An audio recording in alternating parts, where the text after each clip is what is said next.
dito ako natawagan ng pansin eh. Crimes against humanity. Parang dependent tayo sa hustisya. Pati ba naman katarungan na naaresto na isang babae? Umano ay kasapi ng UP People's Army. Isang dating medic ng NPA. At ang kaso nito, dito ako natawagan ng pansin eh.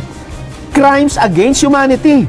Ano nga yan? Puntukan mo ngayon. Ang tanong ko, Sen, bakit si dating Pangulong Duterte dinala pa sa ICC gayong crimes against humanity ang kaso niya na pwede naman palang litisin dito katulad nitong babaeng ito, Sen? Ang hindi ko nga maintindihan, tama naman ang ipinagtataka ng mga kababayan natin. Bakit selective? Bakit, o siguro sabi nila, hindi. Yan namang hinuli nila pinaghihinalaang kasapi ng NPA Siguro pagka NPA dito na lang.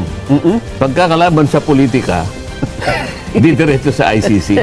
Kaya dyan mo makikita yung dalawang standard ng pagpapatupad ng hustisya sa ating bansa. Di ba? Pero ito siguro, ihingin ko kayo ng reaction dito, Sen, ha? Ito, dalawang balita ito, pero sa tingin ko ay magkaugnay eh. Ito munang isa. Babasahin ko muna, tapos hingin ko kayo ng reaksyon. Nagulat din kasi ako dito na meron palang ganito. Tungkol ba yan sa pinag-uusapan natin? May pwedeng may kaugnayan ito. May sesegue mo dyan. May sesegue natin. Kasi ang usapan dito ay dependency. Diba? Sesegue mo. Hindi ko sasagutin yan. Biruin nyo, Sen, ha? Dependent tayo sa oil product. Ayan, naapektuhan na tayo kasi nagkakagulo sa Middle East. And then, tataas. Dependent tayo sa agricultural products eh. Paano ang gulo ay mapunta rito sa kalapit nating bansang pinagbibilhan natin ng bigas at kung ano-ano pa. Eto ang isa, parang dependent tayo sa hustisya. Pati ba naman katarungan? Hustisya? Ang layo naman. Akala ko may sesegue mo dyan. Eto, pakinggan nyo na po ito, ha? Inanunsyo kasi ng CIDG, Criminal Investigation and Detection Group nitong Webes. Ano yan? Ano yan? CIDG. CIDG? Criminal Investigation and Detection Group. Oh. Sila daw po ay may naaresto na isang babae na umano ay kasapi ng New People's Army. Alam niyo po ba na may kaso itong babaeng inarest nila? At ang kaso nito, dito ako natawagan ng pansin eh. Crimes against humanity. Dahil daw ho sa pagkakasangkot sa mga insidente ng pagdukot at pagpatay sa mga sibilyan.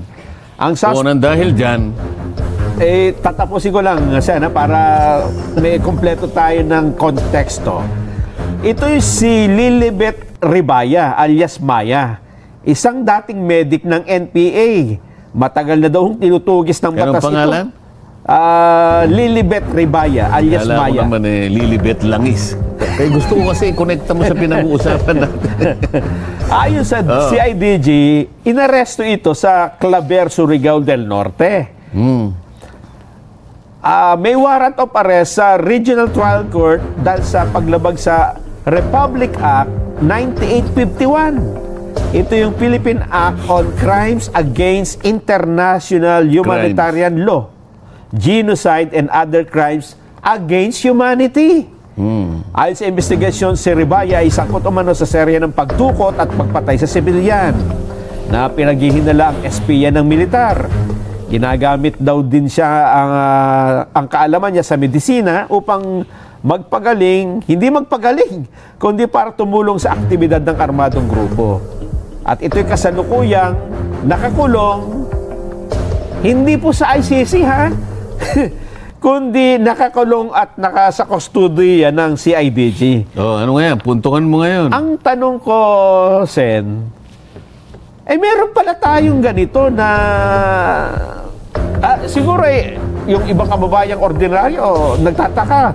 Bakit si dating Pangulong Duterte dinala pa sa ICC gayong crimes against humanity ang kaso niya na pwede naman palang litisin dito katulad nitong babaeng ito, Sen?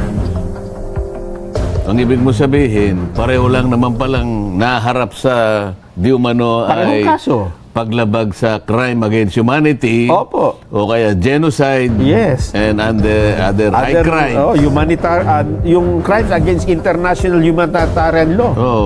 Bakit si dating Pangulong Duterte ay mabilisang dinala, hinuli, at dinala sa detention center ng ICC.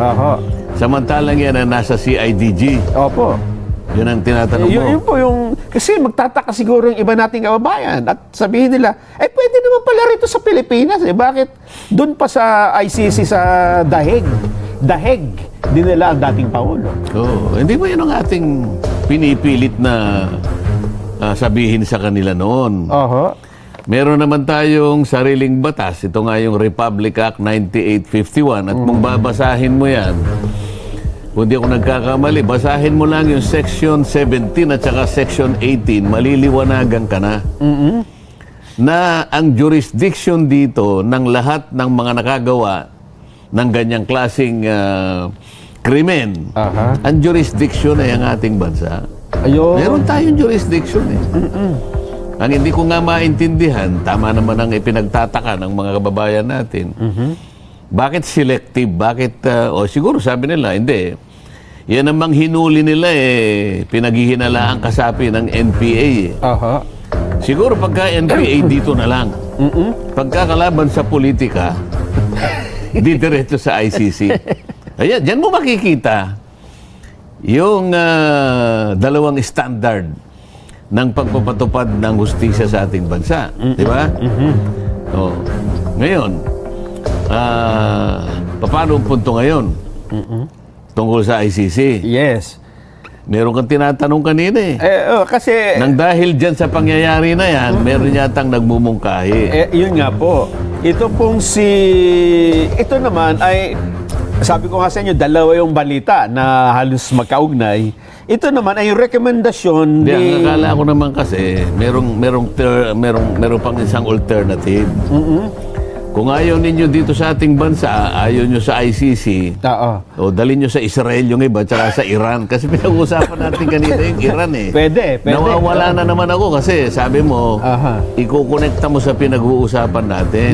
May connection po ito. Sige, bilisan mo. Ito naman, rekomendasyon ni UN Special Rapporteur on Human Rights, Irene Khan. Anong posisyon? UN Special Rapporteur on Human Rights. Ano ibig sabihin ng rapporteur? Baka Sa atin kasi tawag lang natin yung reporter. Reporter, diba? taga-report. Sa kanila, rapporteur. Rapporteur. Pinagaganda pang pinahihirap pa kasi. Spelling. Ano sabi ni rapporteur? Ang sabi niya, Pilipinas. Baka naman pwedeng ratifikahan niyo uli yung International Convention for the Protection of All Persons from Enforced Disappearance.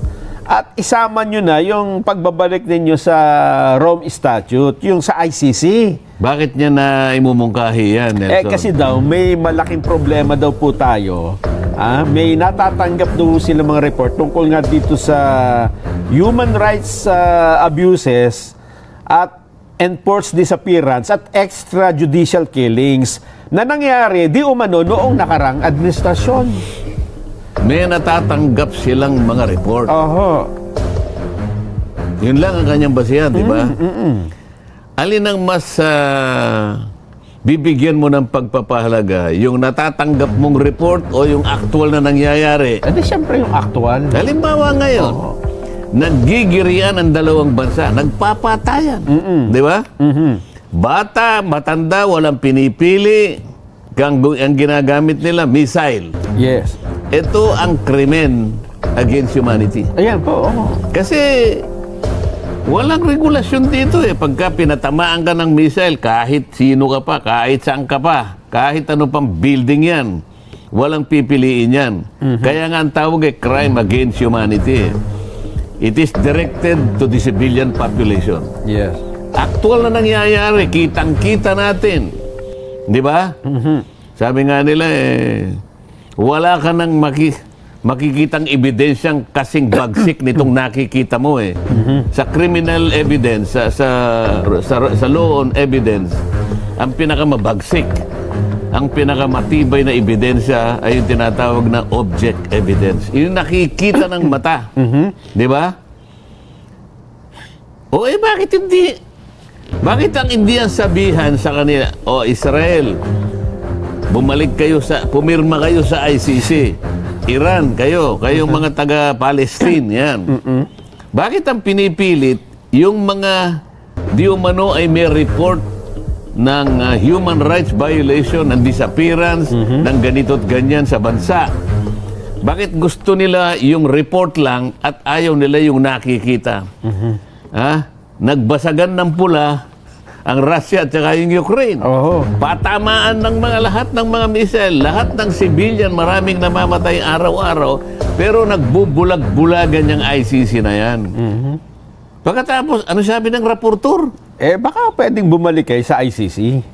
Ratify nyo uli yung... Meron ka bang kaparaanan para yung raportor na yan, maimbita mo lang dito sa programa natin? Pwede naman. Mamaya, tatawagan natin. Para sa ganun, mapagsabihan natin kung naiintindihan niya yung kanyang mga pinagsasasabi at kung naiintindihan niya yung kanyang gawain.